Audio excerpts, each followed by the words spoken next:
Agradecerle de parte de APRESIC que se hayan tomado este tiempo para venir a escuchar esta plenaria. La verdad que esta plenaria la veníamos pensando hace varios años, la institución. Como ustedes verán, en el Congreso hay una extensa agenda ganadera y agrícola ganadera. Las cosas no son por casualidad, sino que como el ADN de la institución entiendo que es por necesidad ponerla en la agenda y necesitamos entender que la ganadería nos puede aportar muchísimo a los sistemas de producción en siembra directa que hoy tenemos en el país. Ahora bien, si el título es bastante extenso, Sistemas Integrados Agrícola Ganadera, Mejora Continua y Competitividad,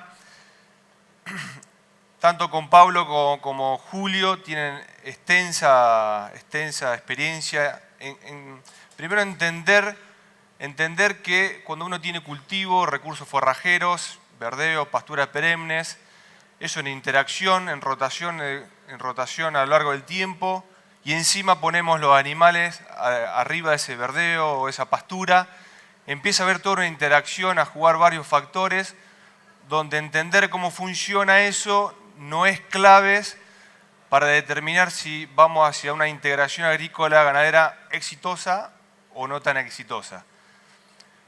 Por eso tanto Pablo como Julio nos van a trasladar, nos van a comentar cuáles son los principales tips que tenemos que tener en cuenta para esa integración y entender cómo funciona todo ese sistema bastante complejo para no equivocarnos.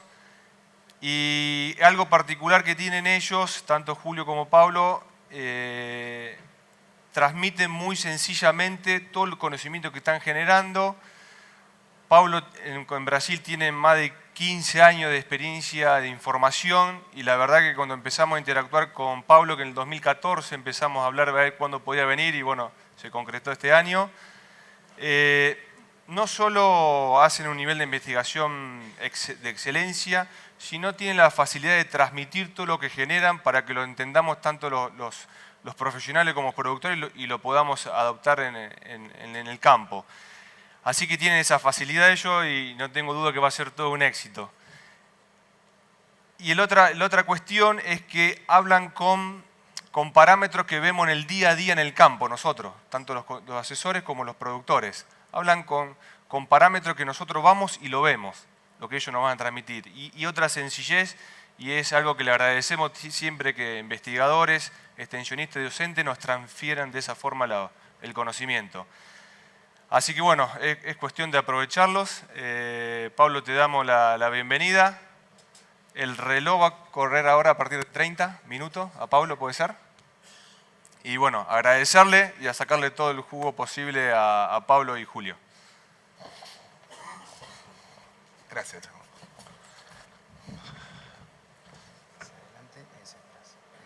Y el puente. Gracias. Ok. Buenas tardes. Primeramente me gustaría de agradecer a la invitación de APRESIC, agradecer a los organizadores por la oportunidad de estar acá. También disculparme por el portuñol, primeramente.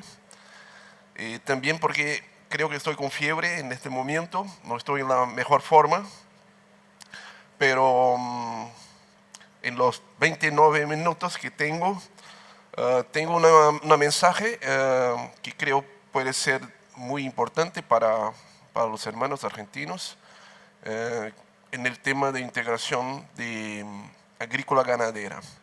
Nosotros estamos en este tema 25 años, hace 25 años, en el tema, en la investigación. Y tenemos un poco de información sobre distintos sistemas. En este momento estoy representando la alianza SIPA, Alianza de los Sistemas Integrados de Producción Animal, que es una asociación público-privada en Brasil, que nosotros nos juntamos hace unos 4 o 5 años, distintos investigadores, distintas universidades, incluso empresas de consultoría, en una idea de difundir los sistemas integrados en todo el país e incluso afuera. Así que acá está el sitio de internet y tienen un montón de informaciones si quieren accesar. Nosotros tenemos protocolos experimentales que van desde el sur de Brasil hasta los cerrados, con sistemas de producción que incluyen forrajeras megatérmicas, avena, raigrás, pestuca, maíz, soja, arroz, algodón, eucalipto. Hay distintos sistemas que estamos trabajando. Tenemos ensayos que tienen 19 para 20 años hasta 3, 4 años. Distintos protocolos y distinta gente que están trabajando en esto. Así que me siento hoy como representando un montón de gente, ¿ok? Ese es uno de los ensayos. Eso está en Curitiba. Para tener una idea, es el único que tiene eucalipto. Y creo que en este año 2019 tenemos algo como 160, 170 tesis de maestría y doctorado en el tema. Así que es lo que traigo para compartir con todos, ¿no? Una idea de cómo anda el tema en Brasil. Hay un crecimiento muy fuerte. Acá es una de las últimas informaciones que se tiene.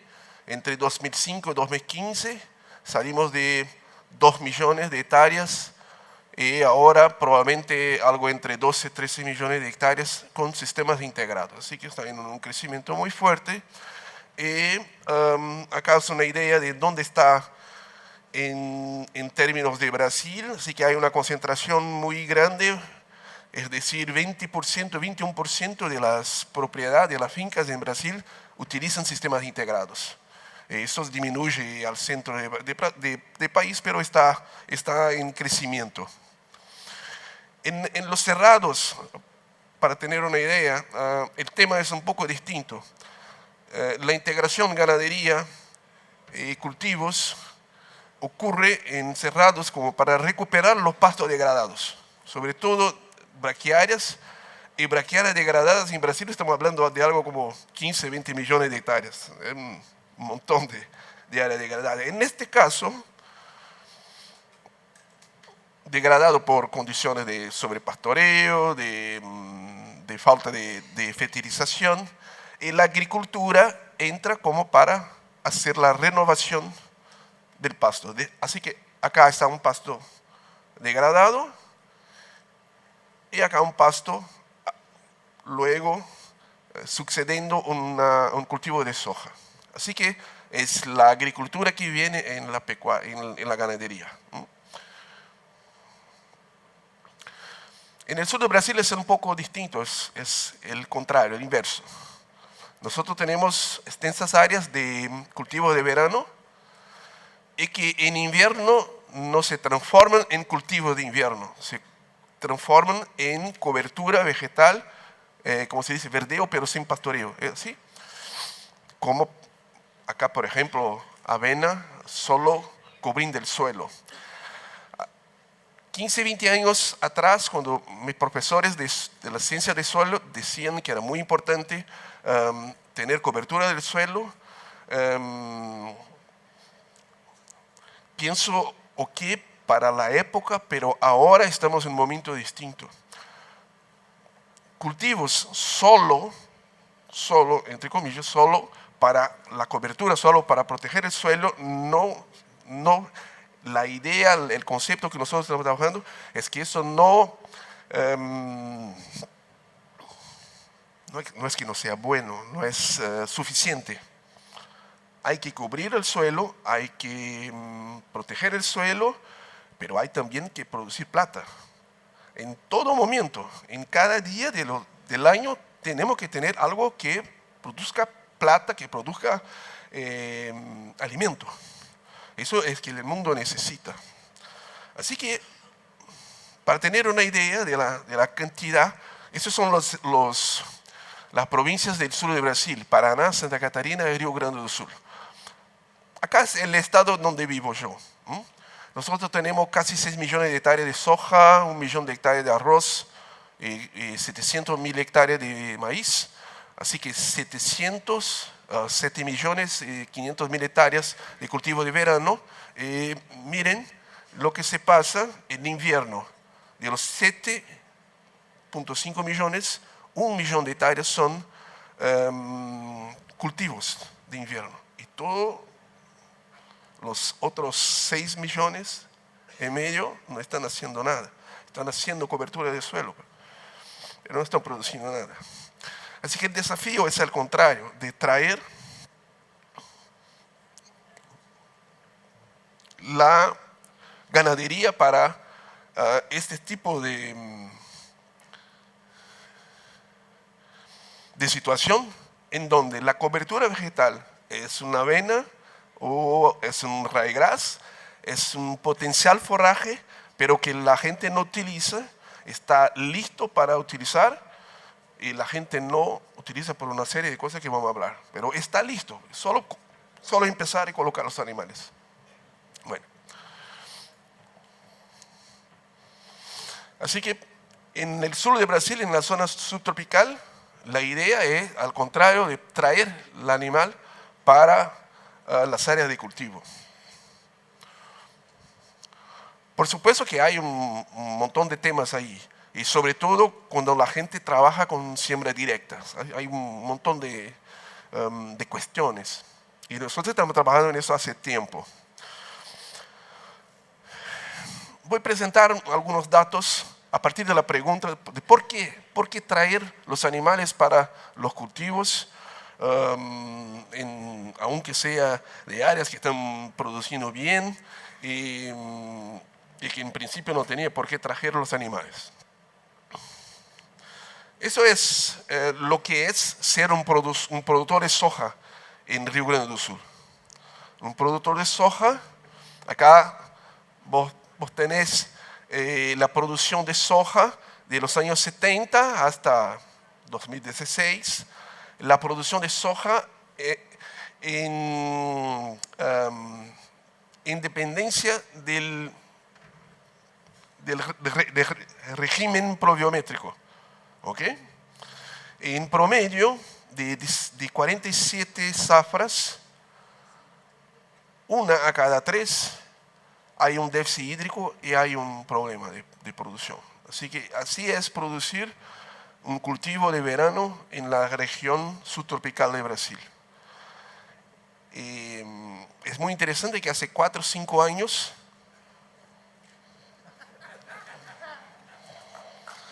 ¿qué hace?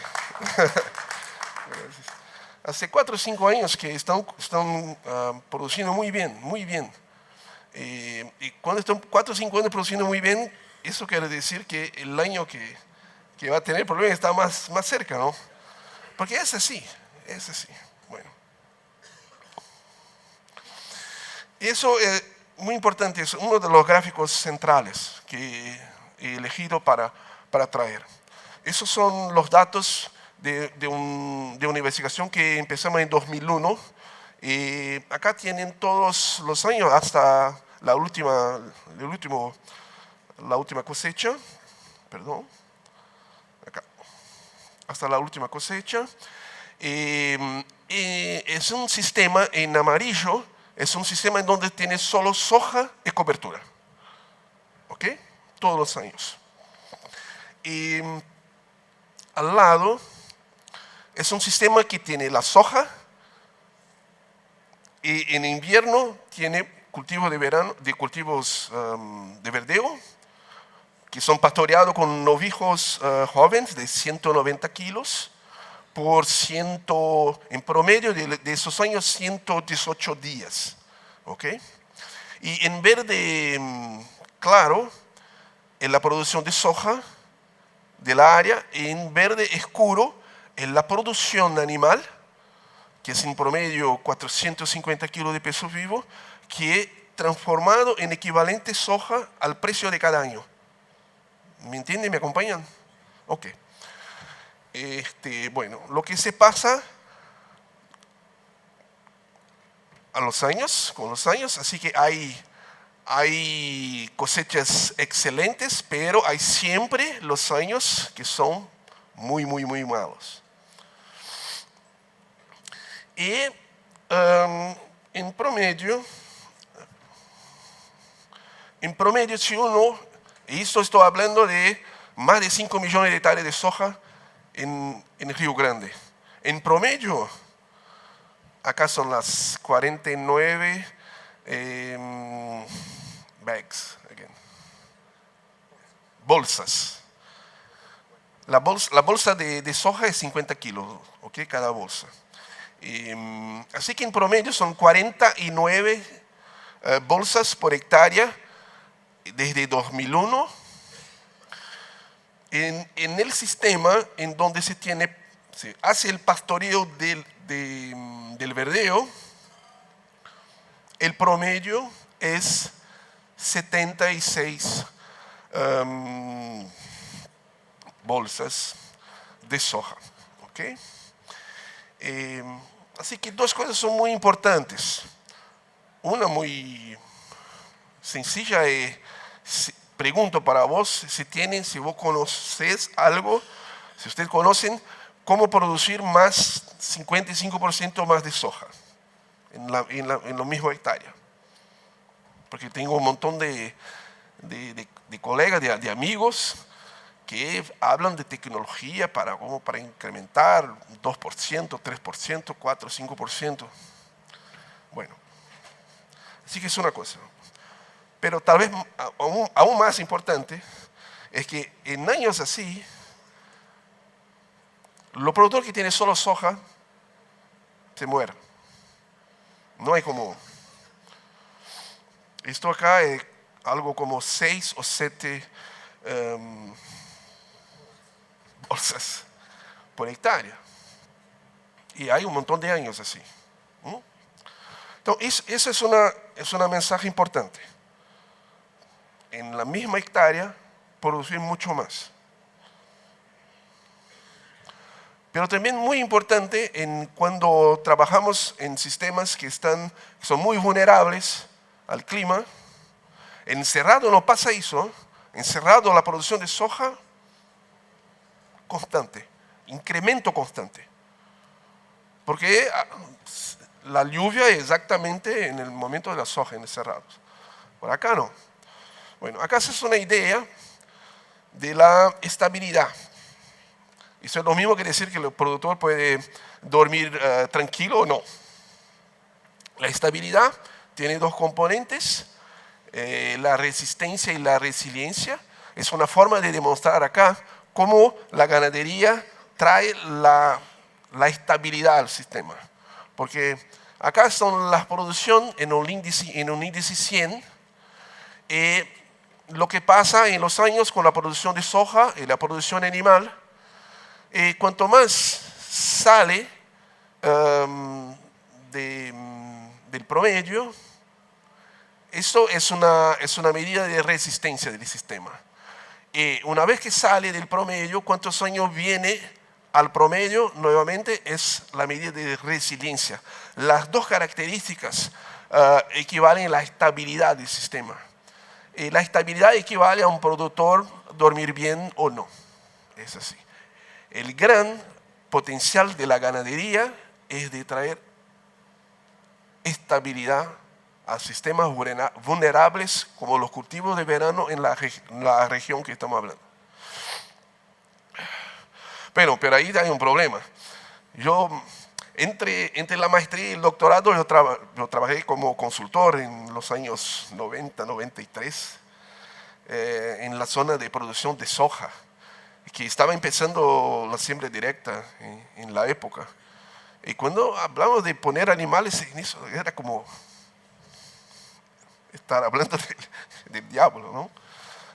Eso es la equivalencia de los animales en áreas, en sistemas así. Eso es un problema. Estamos trabajando en eso hace tiempo. Bueno, ahora voy a empezar a hablar lo que los animales pueden traer de bueno a los sistemas agrícolas. En los años 90-93, yo hablaba con productores y decía que podrían introducir animales que no iban a traer problemas para los cultivos. Eso en los años 90. Y después de toda la experiencia que yo y los colegas que trabajan juntos, después de tantos años, ahora decimos para los productores, ustedes tienen que poner los animales para mejorar el suelo.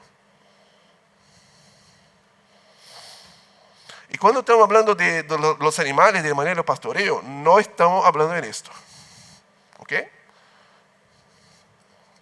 El sobrepastoreo, el mal manejo, no estamos hablando de esto. Estamos hablando del buen pastoreo. Un ejemplo, voy a demostrar por varias formas, pero una de las rotaciones muy comunes que nosotros utilizamos es el ryegrass y la avena en mezclas en sucesión con la soja. La información de manejo muy sencilla es tener siempre 25 centímetros. Nada más que eso, ni menos ni más que eso. Y esto lo preparé para presentar en los 2007, creo. Tuve una charla para la Federación Brasileña de Siembra Directa. Y la gente está muy enfocada con el remanente, pero si tienen los animales, los remanentes va a disminuir y hay todo un problema. Así que hizo esto para explicar un poco lo que pasaba cuando nosotros utilizamos con los animales en cargas óptimas. Si uno no tiene pastoreo, los verdeos crecen y hacen biomasa. La biomasa que es necesaria para la producción, para la siembra directa. Y para un verdeo de avena con ryegrass, esto puede ser 6, 7, 8, 9 toneladas. Pero es una biomasa acumulada y se queda así. Cuando uno trabaja con pastoreo, la biomasa que es visible no se ve mucho porque crece la pastura y el animal la consume. Y rebrota, y el animal consume. Y rebrota, y el animal consume. Y cuando uno llega para hacer la desecación, hay mucho menos biomasa. Y la gente que está habituada a tener mucha biomasa, bueno, eso no va a funcionar. Ese es el promedio de 15 años de un sistema que estamos investigando, sin pastoreo, 5.4 toneladas de materia seca, y se alcanza hasta 7,5 toneladas de materia seca en los buenos pastoreos, en los buenos manejos. Pero eso no es lo más interesante. Lo más interesante está lo que se pasa abajo también. Mira vos, cuando estamos la salida de los animales, la idea es que tenemos menos biomasa, pero circuló más biomasa y además de eso hay lo que está abajo del suelo, que son las raíces. Acá son las raíces cuando no tenemos pastoreo y con pastoreo en el momento de la siembra de soja. Eso es decir, es donde se incrementa la materia orgánica del suelo y acá no. Si uno tiene solamente un cultivo que va haciendo, aunque trabaje con siembra directa, aunque haga todos los manejos necesarios, la calidad del suelo a largo plazo va disminuyendo. Eso es la actualización son 168 cosechas en donde tenemos la producción de soja y la relación con el remanente en áreas sobre integración. En áreas que no tienen integración, hay una relación positiva, directa, de la producción de soja y el remanente. Y eso no se pasa lo mismo cuando tenemos los animales. Se cambia el sistema. No es que el remanente no es importante, pero el remanente no hace efecto sobre la producción de soja. Pero eso no es decir que podemos trabajar sin biomasas remanentes, con altas lotaciones. ¿Por qué? Sobre todo sobre los otros impactos. Esos son los impactos sobre maleza. Eso es lo que ocurre cuando trabajamos con sobrepastoreo. La soja va a producir casi la misma cosa, pero el costo del cultivo va a ser mucho más alto. Y hay una relación muy interesante, y eso es con ISA canadiensis, la bufa, ¿se dice acá también? Bueno, la peor maleza para soja, nosotros la controlamos con pastoreo. Con la altura de pastoreo, aunque tengamos 25 centímetros, nosotros no tenemos más. Y tenemos datos así con maíz, tenemos datos con arroz, con todo lo mismo. El pastoreo cambia todo el funcionamiento del sistema. Y hay el casco, el pezuña. Ahora aprendí una cosa. Bueno. ¿Puedo hablar de pie de la vaca? No, es más fácil. Para la gente que trabaja con siembra directa, el suelo está cierto así, pero utilizar los animales parece que va a tener compactación. Pero eso após 8 años de estudios de sucesión de pastura con soja, acá es una medida georreferenciada de compactación. Acá son áreas que trabajamos con pastura de invierno con 40 centímetros de altura, es decir, un novillo por hectárea. Y acá son pasturas que son manejadas con 10 centímetros de altura, es decir, 5 novillos por hectárea. ¿Okay? En un suelo que tiene mucha arcilla, 54% de arcilla. ¿Okay? Y acá son en color, a partir de 2500 kilopascales para este tipo de suelo, empieza a tener problemas para las plantas. Eso se pasa a partir principalmente de 10 centímetros de altura, 5 novillos por hectárea. Así que acá, con un novillo por hectárea, que es el otro extremo, casi no se ve nada. Así que no es el animal que hace la compactación, es la lotación animal. Y la lotación animal es la gente que la hace, no los animales. Así que es una cuestión de control.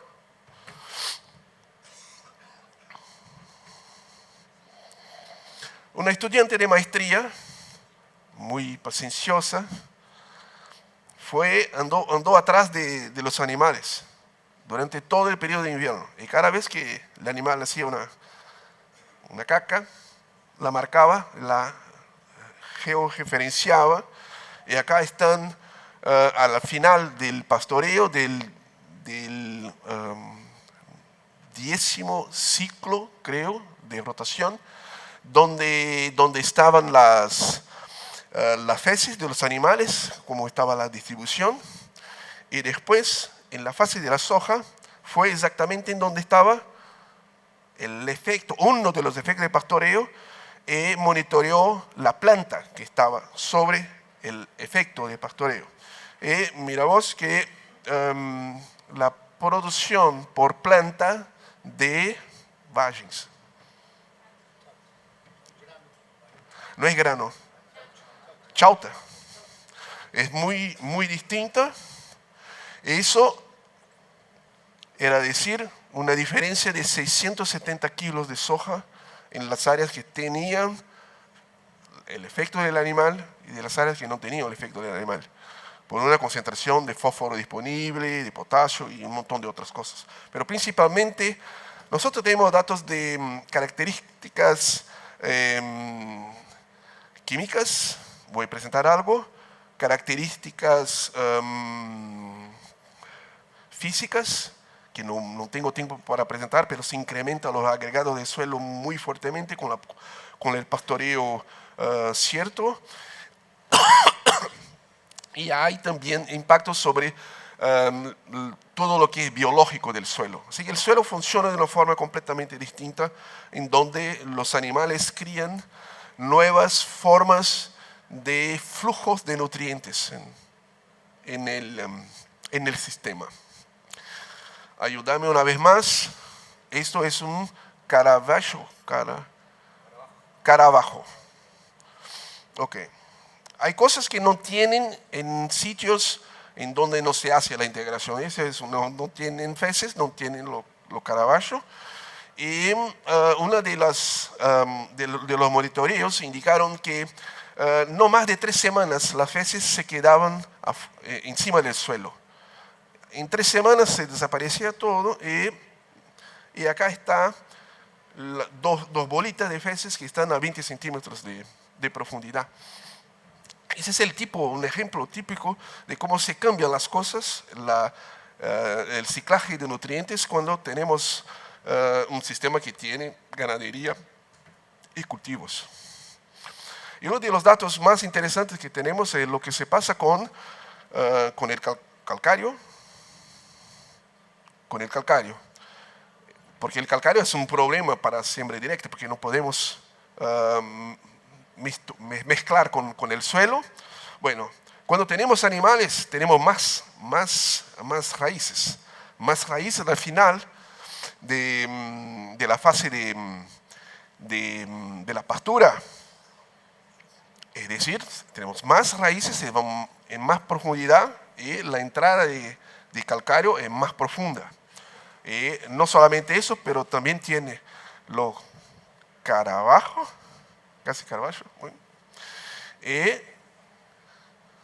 en donde se producen cambios químicos muy interesantes.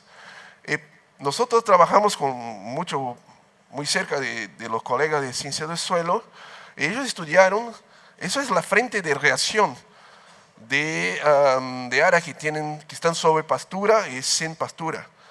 La profundidad va mucho más de reacción de pH hasta 20 centímetros, incremento de saturación de base hasta 40 y saturación por aluminio disminuye hasta 40 centímetros. En cuanto en sin pastoreo, esto se queda 7,5 centímetros, saturación de base solamente es hasta 7,5 y la saturación por aluminio hasta 20 centímetros.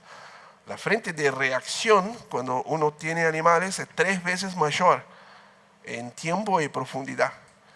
Eso se cambia todo. Un dato que pienso que es uno de los más importantes dentro del contexto de que tenemos que producir más con menos. Eso es lo que la demanda global nos pide. Acá es cuánto el gasto para producir 1 tonelada de proteína en un sistema que solo tiene soja y cobertura vegetal. 250 kilos de calcio, 80 de magnesio, 75 de potasio. Cuando tenemos pastoreo, tenemos todo el ciclaje, producimos la tonelada de proteína en la misma hectárea, la soja y la producción animal, y para producir 1 tonelada de proteína necesitamos 90 kilos de calcio, 30 de magnesio, 70 de potasio. Mucho más eficiente el sistema. Bueno, ahora tengo que irme porque el tiempo está presionando. Acá son datos por la producción de arroz. Es otra forma de mostrar lo mismo, cuánto necesitamos para producir 10 toneladas de arroz en un sistema que es puro agrícola, en un sistema que tiene ganadería, un sistema puro agrícola, fósforo con ganadería y también potasio. Siempre los sistemas producen lo mismo con menos. Ese es un tema que estamos trabajando ahora, que es un otro paradigma, que es la fertilización de sistema. El gran problema para trabajar con integración es de verdad tener una visión holística, una visión sistémica sobre. Normalmente la gente trabaja con los cultivos son más importantes, o no me gusta el ganado, bueno, ese es un problema. Cuando uno llega a realmente trabajar en la integración y tiene una construcción de la fertilidad del suelo, trabaja con siembra directa un montón de años y así por delante, nosotros estamos pasando no es que estamos pasando a fertilizar solamente la pastura. Estamos repondo solamente cuando hay una salida de nutrientes. Y la salida de nutrientes es cuando hay la cosecha de grano. Y luego de la cosecha nosotros reponemos todo lo que salió. Y es así que estamos trabajando con soja, con maíz, y hay datos muy, muy interesantes y muy impresionantes. Es decir, cuando estamos haciendo la siembra de maíz y de soja, por ejemplo, en la caja de fertilizantes no tiene nada, solo las sementes. Así hay un montón de implicación en esto. Interesante. No tengo tiempo para decir sobre eso. Bueno, para finalizar, esto no era exactamente lo que tenía acá. Un problema de configuración acá.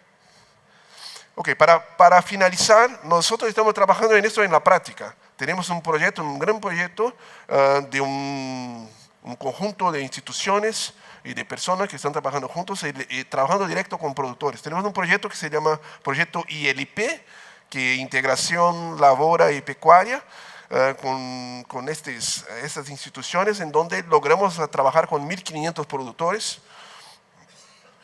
Y una cosa muy interesante, a cada vez más estoy cierto de que el problema de adopción no es un problema técnico, no es un problema tecnológico, es un problema de personas. Hay que tener toda una metodología como para transmitir. Los sistemas son más complejos. Hay el dueño de acá, en el proyecto, la universidad entra con toda la base tecnológica. Los SEBRAE, SENAR, las instituciones que estaban entran con la plata. Y hay una empresa de consultoría que es contratada para aplicar los conceptos en nivel de productor. Acá es uno de los consultores. Y acá es un dueño de la finca y la gente que va verdaderamente a hacerlo todos los días. Hay que tener todo hay toda una metodología como para eso acontecer. Y una vez que, trabajamos las personas, vamos a hacer los sistemas, hay que elegir entre diferentes opciones para explorar los sinergismos. Y finalmente llegamos a lo que nosotros llamamos un farm design, un diseño del sistema que opera en día a día en la finca. Para concluir, un dato de los últimos del año pasado, de 4 años, promedio de 4 años con los productores, hubo un incremento de capital de plata que circula en el sistema de unos 75%. Eso es el grado de deuda, que es 0%, y el incremento líquido de patrimonio de 5% es un promedio de los productores que adoptaron los sistemas integrados. Y trabajamos mucho en la difusión, con jornada de campo y todo. Acá lo buen pastoreo y lo mal pastoreo. Acá son malezas. Y la gente está viendo esto. Para concluir, dos láminas. Eso es lo que el Brasil... eso es lo que el Brasil tiene hoy de área en cultivos y en ganadería, 26%. Eso es lo que sería la ocupación del territorio para producir lo que estamos produciendo hoy con la tecnología de los años 70. Así que con la tecnología de los años 70, esto fue la diferencia de utilización del territorio. Eso es un trabajo de la Embrapa con la red de ILPF, que ellos hicieron una estimación que si todo fuera integración ganadería, cultivos, para producir todo lo mismo, uno sería necesario solamente 4.4% del territorio. Bueno, y con esto agradezco a todos por la paciencia con mi portuñol.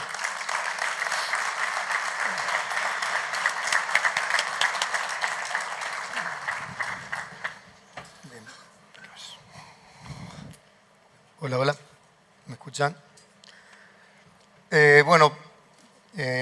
Agradecerle, quisiera primero, antes de empezar la charla, agradecer la invitación de APRESID Es un gusto estar acá, ya es la tercera vez, Leandro, y siempre con temas de sistema integrado, y bueno, el gusto de compartir con Paulo, que me dio una introducción excelente a lo que yo voy a mostrar. La idea de Leandro es esa, y no es casualidad de que lo que voy a mostrar tiene mucho que ver con lo que él mostró, porque lo que estamos trabajando hoy en la facultad como sistemas integrados, es más, Paulo antes de empezar este proyecto me ayudó a diseñarlo y charlamos bastante y discutimos bastantes cosas juntas.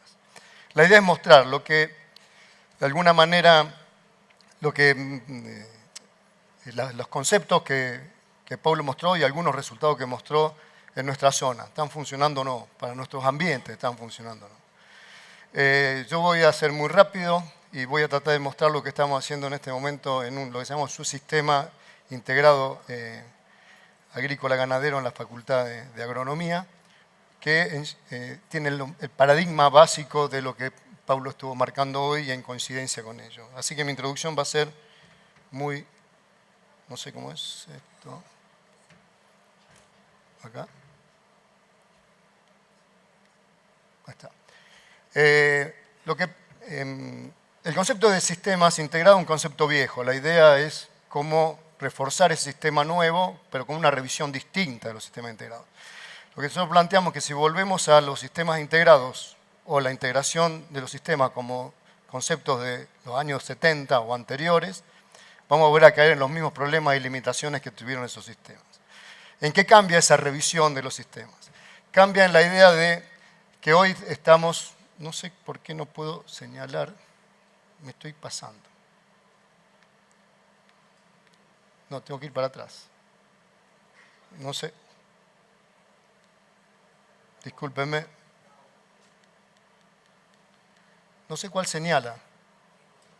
¿Cuál señala? ¿Esta? El de arriba señala, perdón. Está perfecto. Discúlpenme. El de arriba señala. Está bien. La idea es, necesitamos intensificar nuestro sistema de producción. Pero también, hoy hay un paradigma de sustentabilidad. La necesidad de sustentabilidad es de intensificar siendo amigables con el medio ambiente. Nosotros estamos en el sur de Santa Fe, en zonas básicamente agrícolas, donde la soja y el monocultivo de soja predomina con todos los problemas que ustedes conocen. Eso lo podemos definir como una opción del modelo produccionista que prevalece en nuestra zona. La pregunta que nos hacemos de la facultad es, ¿existen opciones para esos modelos productivos actuales? ¿Existen opciones? Y también es factible pensar en modelos físicos protocolizados, y podemos pensar en protocolos, ya sea por ambientes o no, de 3 o 4 propuestas, perfectamente protocolizados y llevar adelante en los distintos sistemas que abarquen a toda la variedad y diversificación de sistemas de producción que tenemos en forma simple. ¿Es factible? Eso va a ser un poco la base de la charla que voy a dar. Cuando decimos conciliar producción con medio ambiente, pensamos en buscar equilibrios. Ya tengo miedo de apretar el botón. De buscar equilibrios entre la producción y el ambiente. Y la idea es si se puede conciliar a través de los sistemas integrados y cuál es el rol del pastoreo basado en todos los conceptos que dio Pablo. Y eso nos lleva a distintos dilemas y compromisos y al cambio de paradigma entre la visión anterior de los sistemas integrados con una visión nueva de los sistemas integrados. Ya no tenemos que quedarnos solo en maximizar la eficiencia de cosecha de carbono y hablar en términos de cómo aumentar la eficiencia de cosecha de forrajes, sino tenemos que empezar a pensar también en cómo, además, maximizar el retorno de carbono al suelo, remanentes, brosa, materia orgánica que nosotros generamos. No llevarnos todo el pasto, la figura que vos mostrabas cosechando como si fuese un césped.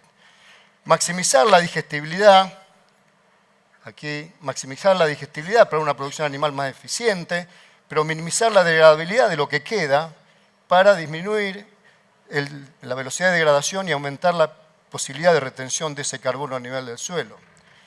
Maximizar la carga animal o minimizando las emisiones de metano, nitroso y lixiviación.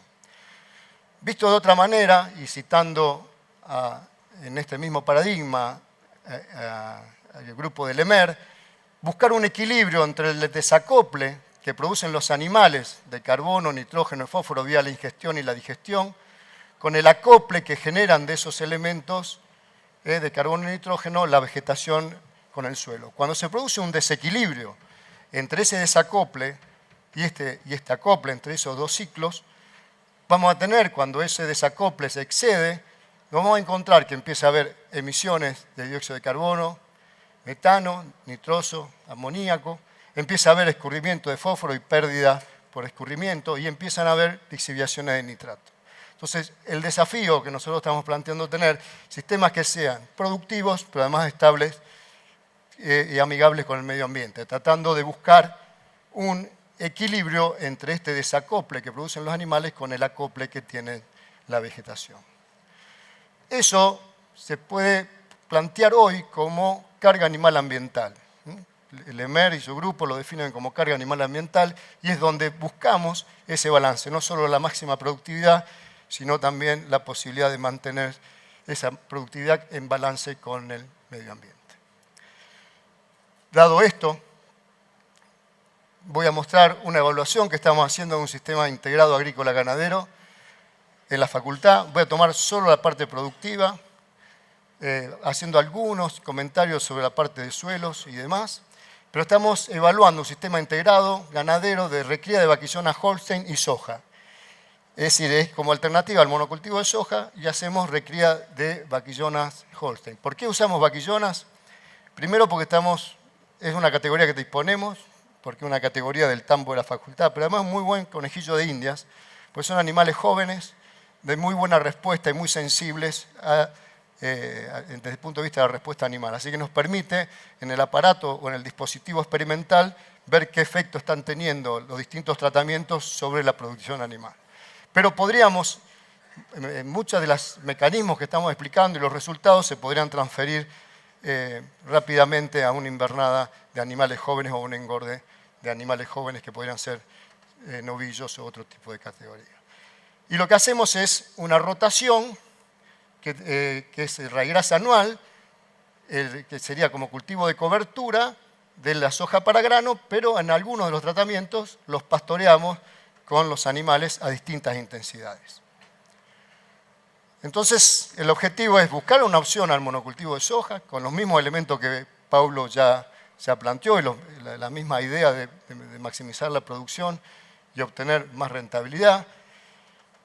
Pero además teniendo una producción sustentable del forraje, o que sea de la biomasa de ryegrass, la producción de carne y grano, y dentro de esta biomasa también mantener lo que se llaman los servicios agroecosistémicos que da la cobertura. Así, cómo alimentar, producir, pero no afectar los servicios de cobertura que puede dar el cultivo de cobertura en sí. ¿Tá? Los riesgos de erosión, el tema de malezas, control de malezas y demás. ¿Cuáles son los tratamientos de ese sistema integrado? Tenemos dos tipos de manejos. Uno que le llamamos agrícolas, que son sin pastoreo, donde hacemos soja pura, que son parcelas de soja sobre soja.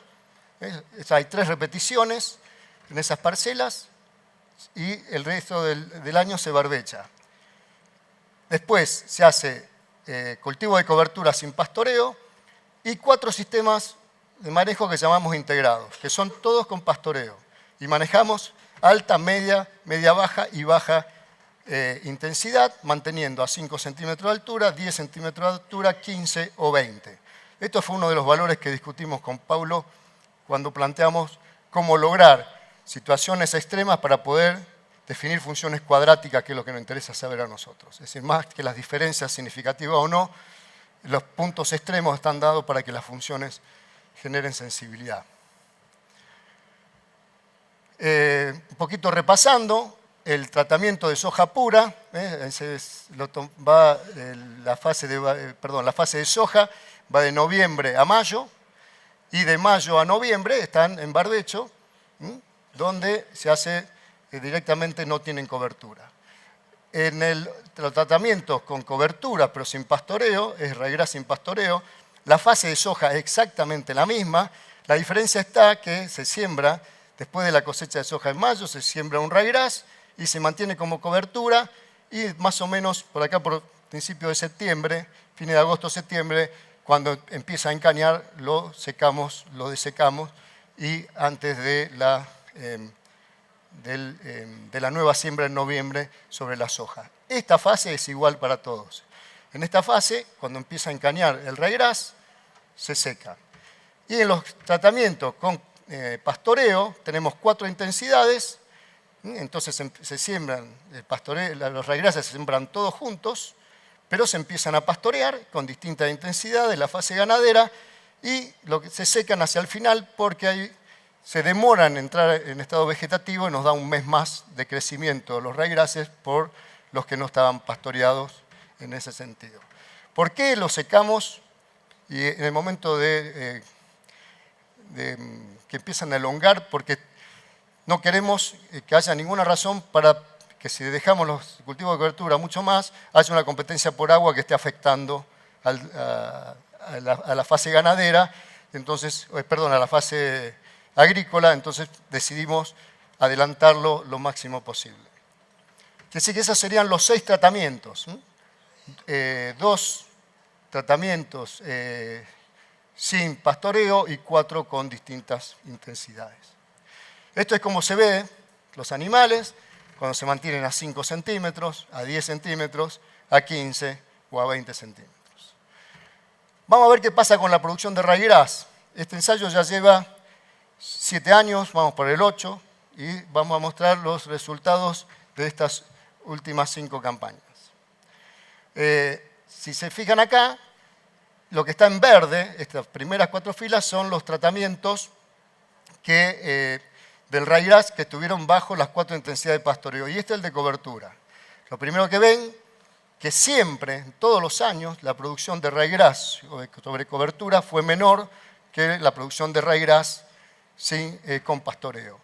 Por 2 razones. Una, porque se extiende el periodo de producción. Pero además tenemos mayores tasas de crecimiento aún en el periodo de pastoreo del ryegrass. Salvo en algunos casos con pastoreo de alta intensidad. Explicado también por el dibujito que hizo Paulo, de que estamos afectando el crecimiento, estamos afectando también la productividad. Y otra cosa que vemos, que esta fue la tendencia cuando marcamos los puntos de la producción de ryegrass con las producciones, sacando la alta intensidad, manejando con las relaciones intermedias. Una tendencia a aumentar la producción del ryegrass. En cambio, cuando estamos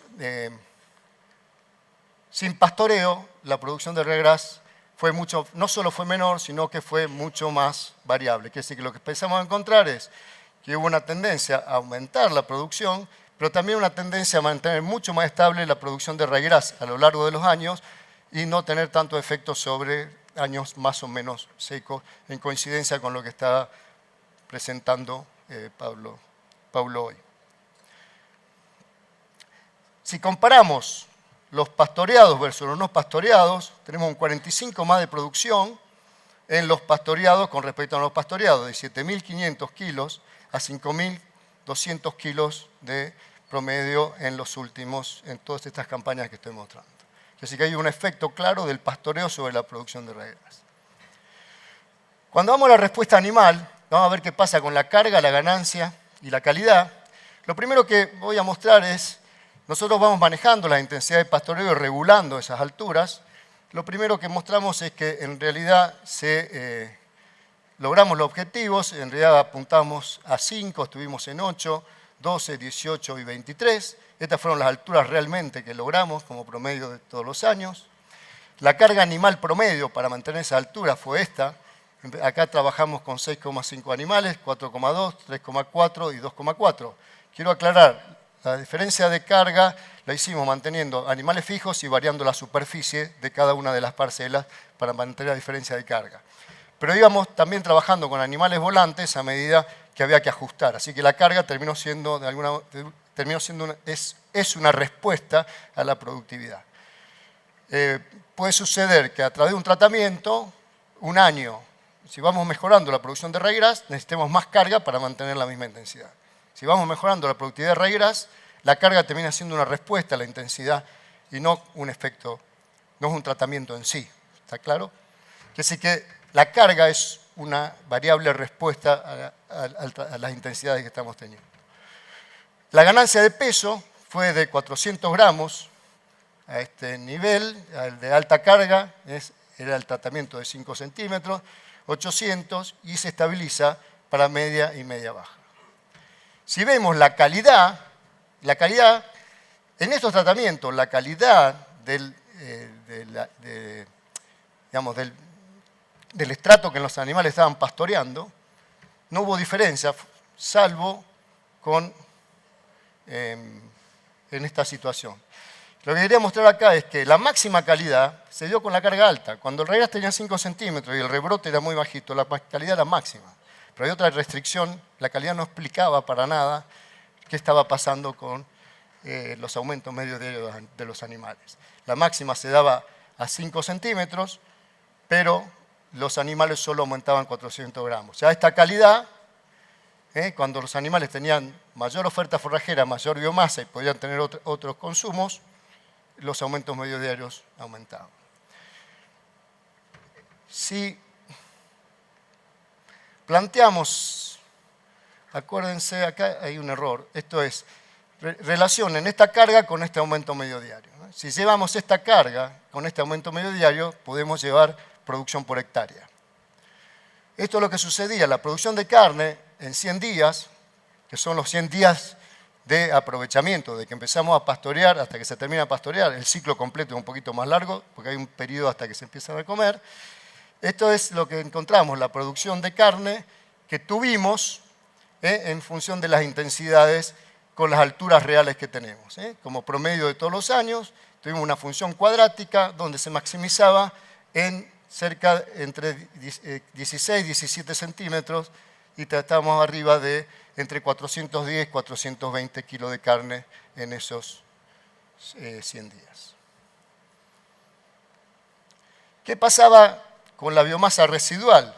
Si pensamos qué sucede con el cultivo como cultivo de cobertura. Como decía Pablo hoy, si nosotros dejamos como cobertura que era sin pastoreo, logramos acumular cerca de 5.500 kilos de materia seca, como promedio. Estos son los 3 bloques de las repeticiones. A medida que vamos teniendo las distintas intensidades de pastoreo, la biomasa residual se va disminuyendo. Uno podría plantear, bueno, yo puedo tener el máximo producción, pero además sigo manteniendo una biomasa residual importante para el servicio agroecosistémico y de cobertura del sistema.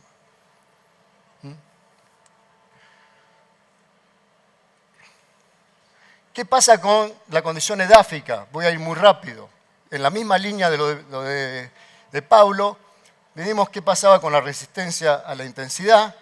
Los rojos son para los sistemas soja-soja y soja con cultivo de cobertura. Y esto es pastoreado. Resistencia a la penetración fueron menores o sin diferencias, pero todos estuvieron por debajo de esos 2.000, 2.500 kilos pascales de donde empieza a ser limitante para el cultivo. Tomando eso como referencia, no hubo problemas de compactación y resistencia por efecto de los animales. La tasa de infiltración, si ustedes la ven, la tasa de infiltración fue mucho menor, significativamente menor, en el soja-soja, mejoró en el cultivo de cobertura, pero no hubo diferencias significativas con los tratamientos con pastoreo. La estabilidad de los agregados tendió a aumentar, si comparamos y hacemos un contraste entre los pastoreados sin pastorear, y la incorporación de carbono orgánico fue máximo en las intensidades intermedias, sobre todo en la media baja, pero fueron mayores o algunos tuvieron diferencias significativas con el cultivo de cobertura o con el soja-soja. Lo que queremos mostrar rápidamente que el efecto negativo del diablito que estaba mostrando Pablo, que ellos no encontraron, tampoco lo estamos encontrando para estos manejos y para estas condiciones en suelos argidoles típicos como los nuestros. ¿Qué pasó con la soja? El rendimiento de la soja sucesora. Si vemos las 6 campañas, lo primero que hay que mostrar acá claramente es que no hubo diferencias significativas en las 6 campañas ni entre tratamientos. Es decir, que no hubo un efecto negativo ni tampoco tuvimos un efecto positivo. Ahora, si agrupamos los tratamientos en la línea la línea continua son los tratamientos sin pastoreo y la línea punteada son los tratamientos con pastoreo, el primer año hubo una tendencia a ser mayor el rendimiento de soja en los sin pastoreo, después hubo un punto de indiferencia y ahora en las últimas campañas siempre se mantuvieron por arriba los tratamientos con pastoreo. Todavía no encontramos diferencias significativas, los resultados podrían mostrar que si hay un efecto acumulado a lo largo del año, eso se puede dar, porque todos los años repetimos los mismos tratamientos sobre las mismas parcelas. ¿Qué es lo que estamos viendo acá? Que el manejo del pastoreo, intensidad, frecuencia, afecta a la estructura de la pastura.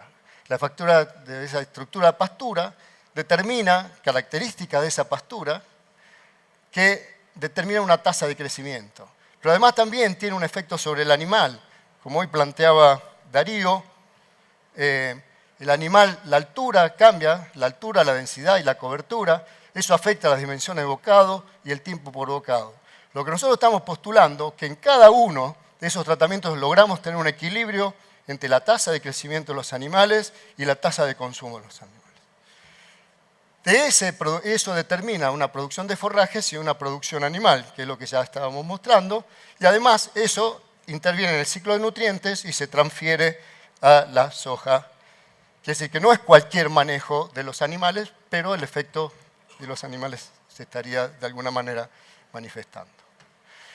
Si vemos ese equilibrio que vemos hoy y comparamos, visto desde el punto de vista de la estabilidad, es cierto que no solo vamos a tener distintas producciones, si vemos esto en una bolita que juega y que tenemos efectos de disturbios, como pueden ser años más secos o momentos de sequía o algún otro tipo de disturbio, vamos a encontrar que a medida que vamos disminuyendo la intensidad, también vamos teniendo mayor estabilidad.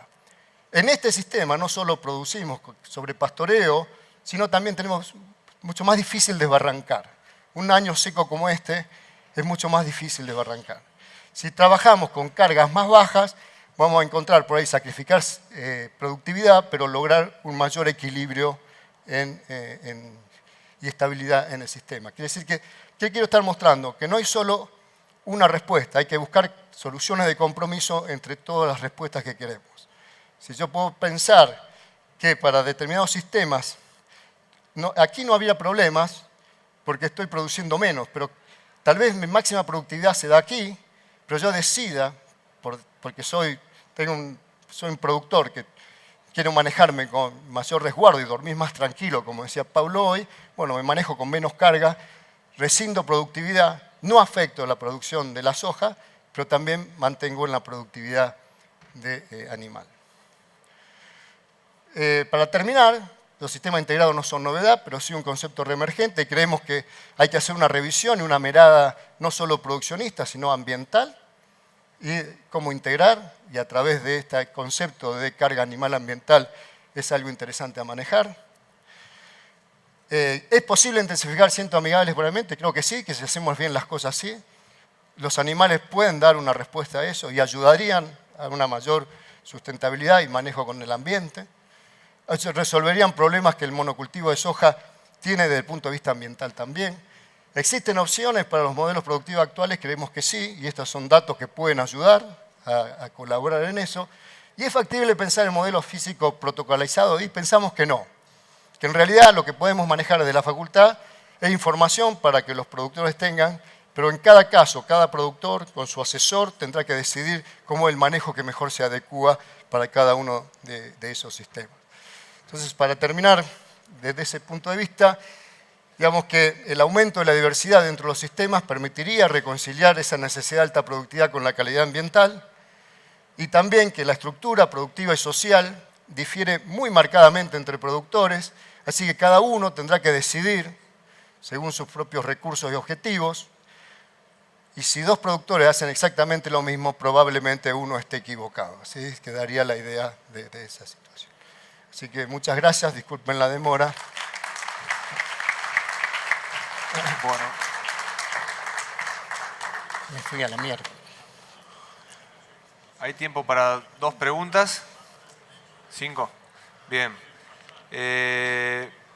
para cualquiera de los dos, o para Paulo particularmente, ¿qué están haciendo con esos animales en el verano, los productores en Brasil?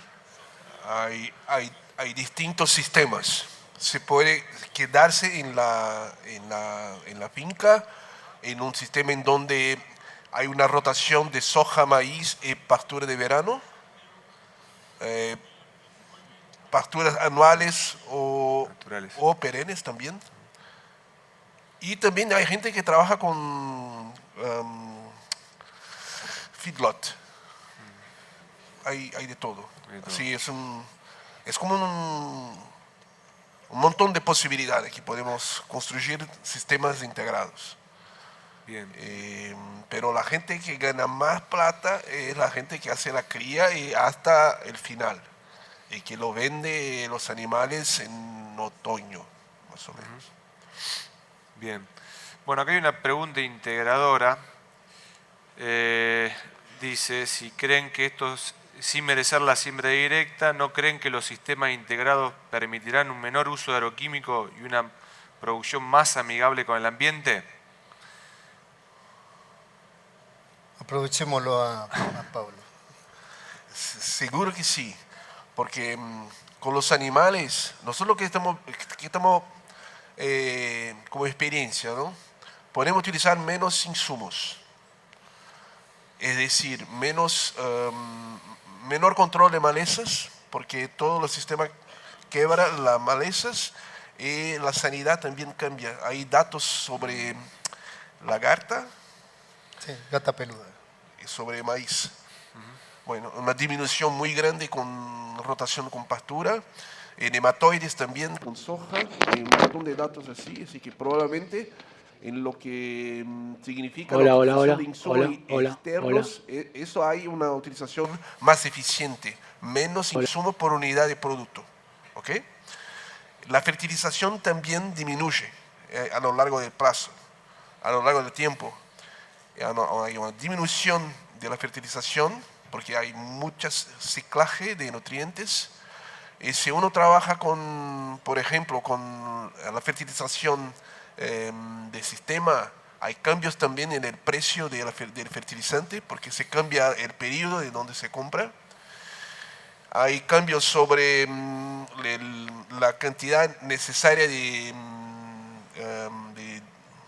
diésel, de combustible para plantar, porque en la siembra solo tiene, en la caja solo tiene la semilla, así que mucho más. Hay un montón de efectos en secuencia, en donde se puede decir que en general se va a utilizar menos insumo por hectárea. Y cuando nosotros tenemos datos que hacen un cálculo de la producción de energía o de proteína por hectárea por unidad de emisión de CO2 equivalente. Se va en lo mismo. Siempre este tipo de sistemas utilizan mucho mejor todos los recursos y siempre son más amigables por unidad de producción. Sí, un comentario muy simple. Nosotros siempre tenemos que tener una solución de compromiso en los manejos, si son en función del ensayo o en función de lo que el productor haría. Y en los tratamientos sobre soja tenemos que tratar todos los años rama negra, porque si no sería, no tratar sería tener hoy un cultivo de soja digamos, con altísima densidad de rama negra que el productor no lo va a hacer. Como comentario también hemos bajado muchísimo, hemos bajado el uso de herbicidas en los tratamientos con pastoreo. Bien, otra pregunta para ambos es cómo están manejando la nutrición de esos cultivos de cobertura que están pastoreando. Sí, nosotros también es una discusión porque hemos decidido manejarlos como cultivo de cobertura, pero como un verdeo de invierno, como que el productor está haciendo, y no como un cultivo de cobertura con que el único criterio es que cubra el suelo. Es decir, tal vez con eso podríamos no fertilizar. Decidimos mantener las fertilizaciones mínimas que hace un productor que se llama un verdeo de invierno, que es una fertilización con MAP a la siembra y con no más de 50 kilos de nitrógeno en macollaje. Esa es toda la fertilización que hacemos y la soja no se está fertilizando. Sí, nosotros tenemos los dos casos, depende del ensayo, pero una cosa que es muy importante saber es que de la cantidad total de nitrógeno que la soja utiliza, más de 20% no viene de la simbiosis, tiene que venir de otra. Cuando uno tiene rotaciones con pastura y utiliza nitrógeno por la pastura, la soja se beneficia del nitrógeno. Bien. Bueno, Los incrementos de soja pueden ser de 0 a 15% más. bien, una pregunta más. Pablo, preguntarte cómo hicieron para que arrancaron en 2008 con poquitos productores y tienen 1.500 productores trabajando con ustedes en esta temática. ¿Cuál fue el secreto para convencerlos para que se arrimen y empiecen a poner en juego esto de integración agrícola ganadera?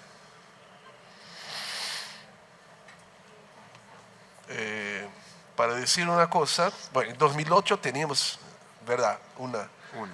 Hasta 2010 era todavía una. Pienso que el secreto son las personas. Hay una constelación que juntó gente que quería hacer la diferencia en el campo, y la gente trabajó junto e hicimos el cambio. Así que no creo mucho en las instituciones, creo mucho en las personas. Tenemos que encontrar en la vida, eso todo, no solamente para el trabajo, pero toda la vida, la gente que vale la pena tener al lado para trabajar. Bien. Y así hicimos el cambio así, con un montón de gente que estaba con la misma gana. Bien, clarísimo. Bueno, agradecerle a ustedes que se hayan destinado el tiempo, a Pablo, a Julio, excelente su presentación. Y creo que como mensaje final hay alternativa para llegar a producir más y no tener el mensaje de un impacto negativo menor, sino que puede tener impactos positivos, incluyendo el animal en sistema de siembra directa. Muchas gracias.